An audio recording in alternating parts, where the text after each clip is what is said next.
I'm Mandy Basich Kron. I'm a mixed media visual artist and a healthcare art curator. This is The Layered Onion. I've started a weaving with one of my paper cutouts. Maybe it'll go somewhere, maybe not. Maybe it'll be part of something else. This, I think, led to the foil impressions, but I pressed shells into wet paper and then put ink on top of it sort of to define some of the imprint. I like making these comparisons between human and nature. So like this is something that's been hanging on my wall. I've got this picture. It's a microscopic image of a dandelion, but then from another piece, these are teeth. But look at how similar they are. So that's been hanging up. So I also did some eco printing and was playing with floating ink on water, and maybe this will become a background for something over time, but that's an important part of my process, is the experimenting and letting things sit for a bit. I don't just have like a set of oil paint. I pick things based on their texture or color that I need. It's like, this pencil has the right texture I want, or this acrylic is the right green that I need, or things like that. So it's whatever has the color or texture that I'm looking for. And then I collect a lot of stuff and have been incorporating found and repurposed materials into my work too. So that opens it up to anything and everything. I think my work's been going in that direction for a while. I've always been really interested in the relationship between natural and human-made, the relationship between them. So I had some works going where I was comparing them visually, and I think it was just a natural progression to add some natural objects and human-made objects themselves into the work. I also had made some solar prints, experimenting with that. And I took those and I had put some of my cutouts as stencils, or I put plants on them, and then I cut those out, and those are kind of in there too. I like to also find interesting old books and use things from those and cut them up. So I have an anatomy book, and I cut out veins and tendons, and so those are interspersed in there as well. I am interested in giving value to items that would normally be discarded or not considered, I guess, as part of like an environmental message. By using something that would be thrown out as one of my tools in my toolbox, one of my media, I'm hoping to give it value.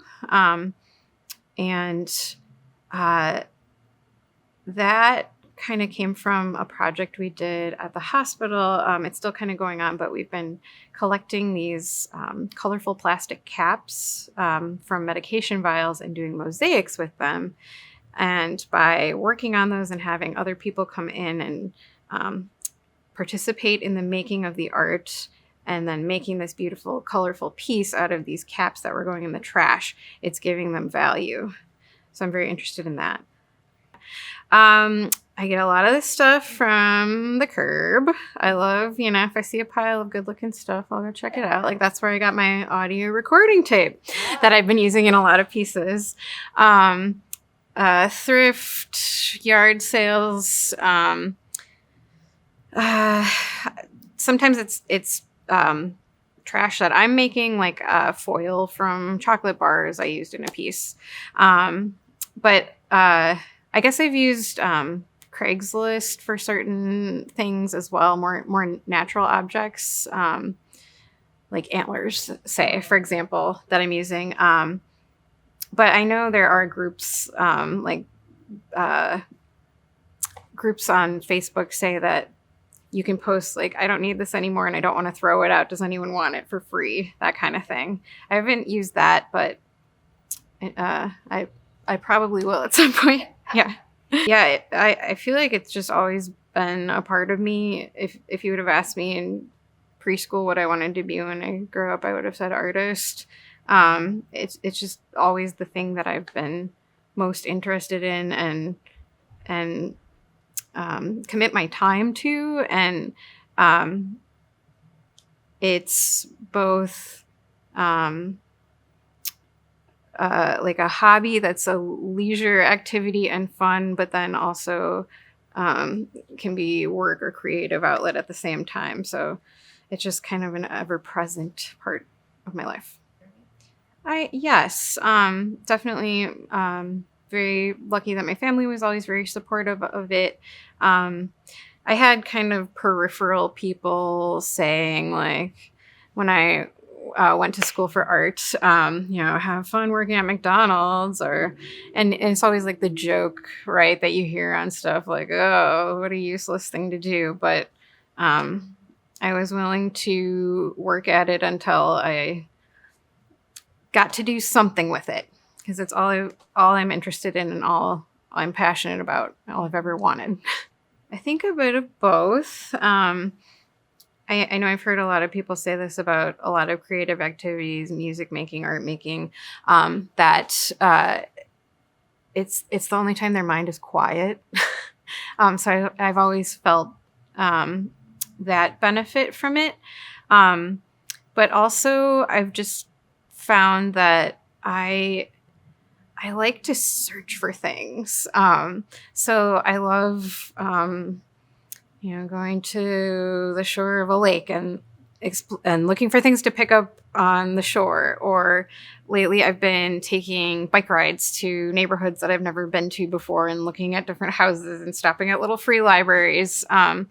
Or just, looking for objects, or, maybe it's like the rack at the thrift store or something. But like, for me, that activity of searching for things has always been really healing, calming. And it has now become part of my work in that I'm incorporating found and repurposed objects into my artwork. I don't always have the finished piece planned. Sometimes I do. Sometimes I'm making more precise images with, say, charcoal, where it's very representational. But other times I'm just doing things like experimenting with mark making or different materials. So sometimes I have a finished image or concept in mind. Other times I'm experimenting with materials, textures, processes. I love to learn. I love to try new things out. And I sit with that for a while, and then I try to collect a lot of kind of ideas as well. Like, if I'm not making a piece, I like to, say, go to the library and find some art books that look interesting, or seek out new artists to look at their work and just get inspired by that, and kind of like add that to the mental library so that it'll percolate in there for a bit. And then I find that I find the meaning for what I started later on. And I don't know when that's going to happen, but it just kind of all will fit together at some point. Sometimes if I'm feeling a certain way, it just will kind of naturally work its way into what I'm working on. So I have heard viewers sometimes say, this feels really dark to me, but adding an emotion to it that I hadn't consciously intended, and it may or may not have been something that I'd been feeling at the time. When I was in undergraduate art classes, my grandma died, and that was a really impactful thing in my life. And I was taking screen printing, and I did a series where I was using images of like a lot of kitchen objects, or like patterns from my grandma's apron or things like that. And something that stuck with me is my teacher looked at one of them and said that she really had this sense of loss from it that just was coming out even though it wasn't intentional at the time. I think when I am actively making work, it is a reflection that things inside are okay, that I have the capacity to be making work. It's if I'm not making work, it's usually coinciding with me not doing well inside. So I use art as a gauge that sometimes I can step back and say, I need to take a step back and take a breath and reset here. But also during the times when I'm having a hard time and it's hard to make work, when I do start doing it again, and it's enjoyable and it's flowing, knowing the contrast between the time when it was so hard and I couldn't find the means to start is healing to me, to see the difference from how far I've come. And that I'm back into making it. I can make it. I love ceramics. I appreciate them, but I can't really make them. And I also can't crochet. It feels wrong to me, and I don't understand how it works. Like knitting is a row, and I see the stitches, but crocheting is, I don't know what's going on. So since I do so many different media, I don't consider myself one specific thing or the other, I guess. I appreciate weaving. I actually got, over the pandemic, the Hello Loom. It came out of the School of Human Ecology. It's the size of a cell phone and it's portable. And you can just make little weavings. So that's what really kind of got me started with it, making weaving more accessible. I think they were even maybe free for a while. Just trying to get people to find it approachable, textiles and weaving. So I think that's what kickstarted my interest in it. Is it something I do all the time? No.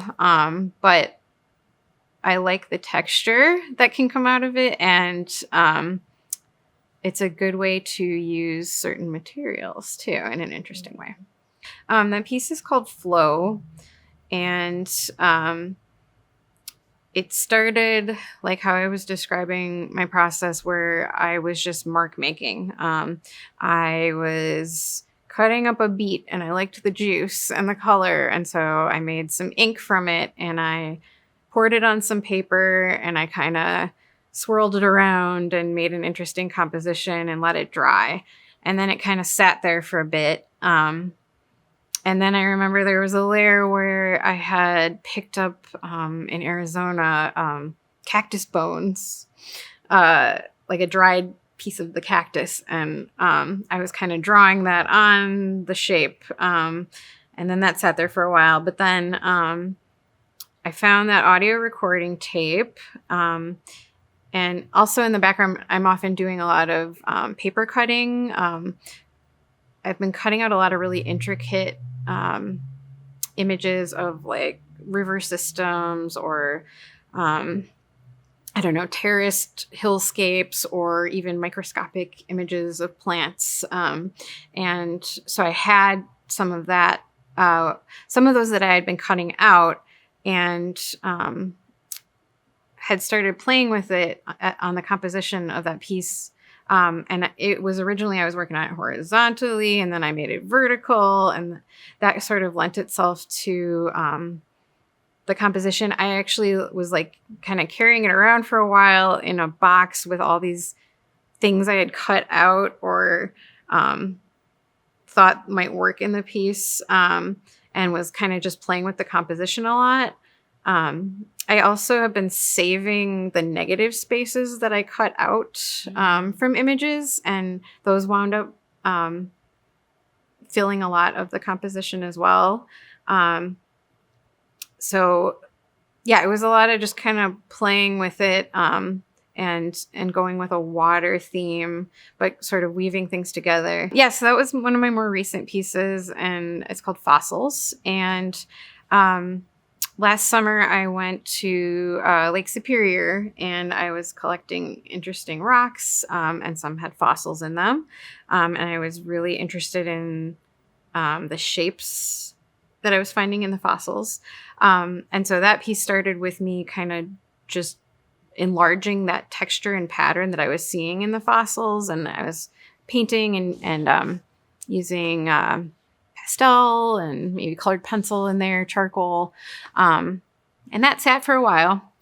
And then I started collecting some foil wrapper, aluminum foil, and was wondering how I could incorporate that into a piece. And I started pressing it onto shells that I've collected and creating the imprint on the foil.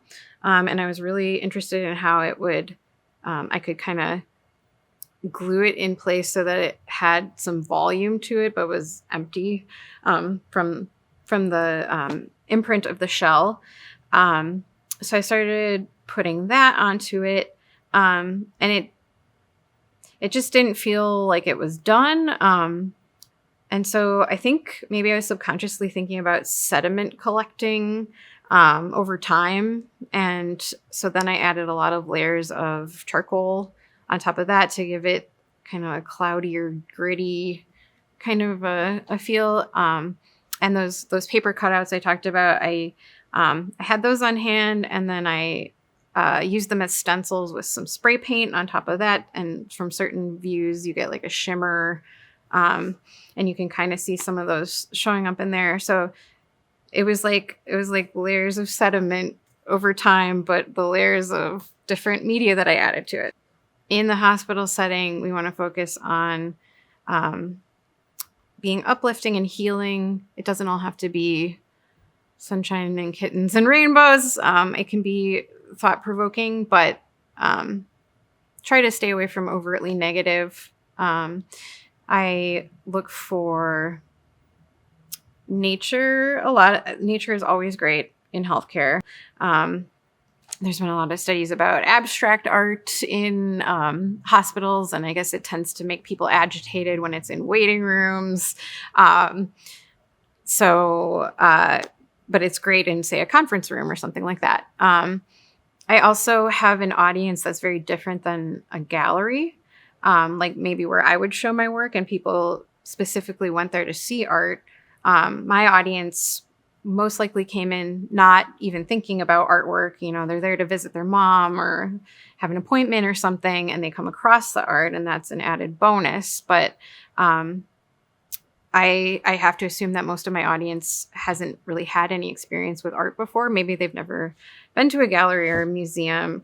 And so I also have to think about what people might read into things, and just be cautious to try not to bring anything that might be upsetting or interpreted in a wrong way. So I really try to step back and think, would I see something negative in this? For example, like a black and white photograph can look really elegant in a certain space, say like a landscape, but then in a consult room where someone's often getting bad news, it's going to look really dreary. Yeah. So, right. So nothing too weird that those who have never experienced art are put off by it, but that balance between uplifting, thought-provoking, community-oriented. Yeah. UW Health has had the art program since the university hospital opened in the late 70s. So it's a very long-running program. I think most major health institutions worldwide tend to have an art program. Some bigger than ours, some smaller, some, include all kinds of different things, or volunteers, or people can pick the art in their room, but whatever, kind of team they're able to have or resources they have, it depends. I think there's been a lot more legitimate research about art and health in the last 10, 15 years even, that's giving weight to what we all know intuitively, that art is healing, but then backing that up and helping to cement it as an important part of healthcare and bring it to institutions that may not have considered it before. There's definitely pieces that are beloved because they are wayfinding landmarks. And it's at the university hospital, especially, it's very hard to find your way around, and that's stressful. But if you have a landmark, or a lot of people are like, oh, when I first started, that was the one thing that I knew how to find. We have a cow in surgical waiting that is even on the map, this cow sculpture, so that you know you're in the right place. So yeah, the familiarity, I think, is what really becomes beloved to people. But those specifically with that, but I mean, I hear about a variety of pieces that people like, which is wonderful to hear. Well, we recently finished a really big project, the biggest project I've done in my career, our East Park Medical Center. We have 1,600 pieces of art. So it's a huge amount of art. And picking wasn't the most overwhelming part. Placement and installing was the overwhelming part, just due to the volume. But we have so many great artists locally in our state, in our region. And I've been fortunate to meet so many great artists through my work that I seldom have trouble finding good art. We have our permanent collection. We estimate there's over 11,000 pieces throughout the UW Health system. So this is our hospitals and clinics. And like I said, it's been collected for decades now.